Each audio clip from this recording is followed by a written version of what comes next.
I was trying to think of something clever, like an intro. I was going to reference this old time song from back in the 1970s, which would be roughly 50 plus years ago, right?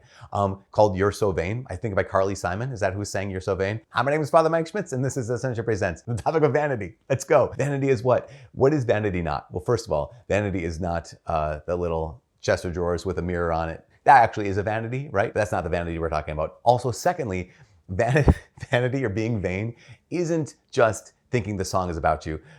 That can be, right? The person who walks by the mirror and always checks themselves out, that could be a sign of vanity too. But actual vanity? Vanity is the inordinate preoccupation with what other people think. Say that again, because this is very important.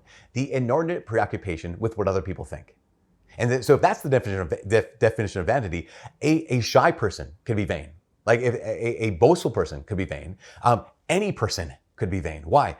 Because vanity doesn't mean thinking highly of yourself.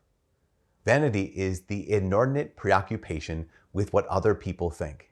How many of us are driven by that? Let's clarify something. There are some people who think, well, if vanity is the preoccupation, inordinate preoccupation with what other people think, then I just don't care what people think. Like that's not good. If we're at the place where you're like, no, I'm the kind of person, I don't care what anyone thinks. That's not very charitable. I talked to a psychologist about this. I said, is that a psychosis? And he said, it could be. There's some degree to which we should be mindful of what other people think. Why? Because it's just called caring. So there you go. The solution to vanity is not caring what other people think. The problem with vanity is the inordinate preoccupation with what other people think. If I'm inordinately preoccupied with what other people think, there are times when I will do something to try to manage their impression of me.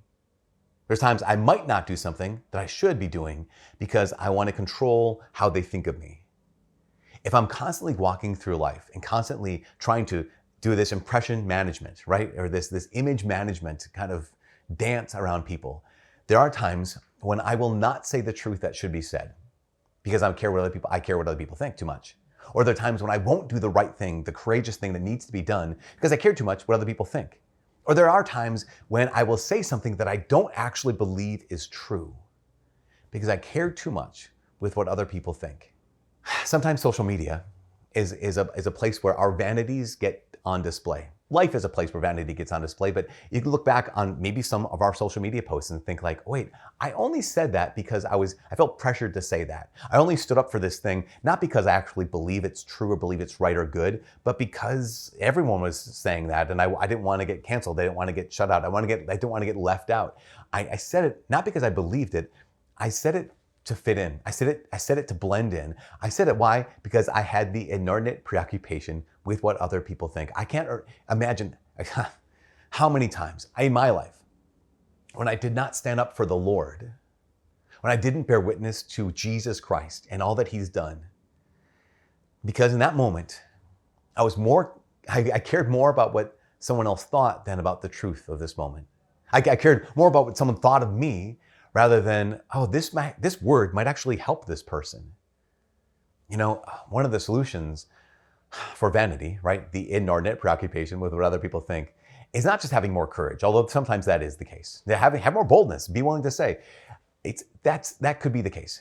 I think more often, though, the actual deep down cure for vanity is knowing your identity. What I mean by that is, you know, if you and I know that at the core, the most important thing about you and I is that we have been adopted by God the Father as his beloved sons and daughters in baptism. If you and I know that that's our deepest identity, then what other people think, yeah, it still matters, but it doesn't control us. If you and I know that at the end of the day, at the beginning of the day, middle of the day, throughout life, what matters most is not what other people think. What matters the most is who Jesus says you are. If we know that, then there's nothing to fear.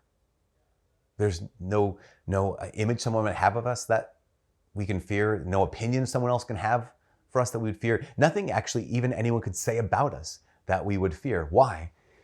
Because we know who we are. You know who you are. You're a beloved son or a beloved daughter of the Father.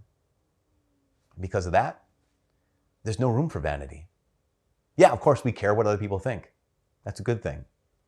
But we don't have the inordinate preoccupation with what other people think that will keep us from saying what needs to be said, from doing what needs to be done, or can lead us to do what we know ought not to be done, or to say things that we know are not true.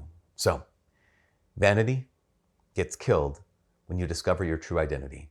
And your true identity is given to you by the Father who loves you in Jesus Christ and the power of his Holy Spirit. You are a beloved son, a beloved daughter. And for all of us here to Ascension Presents, my name is Father Mike. God bless. It got bright out here. They're like bright, really bright. It's like shining. It's shining off of ice in the... Now I can't see anything because I just looked directly at the sun. Okay, see ya. Ridiculous. It's Father Mike Schmitz, and this is Ascension. Golly jeepers creepers. Okay.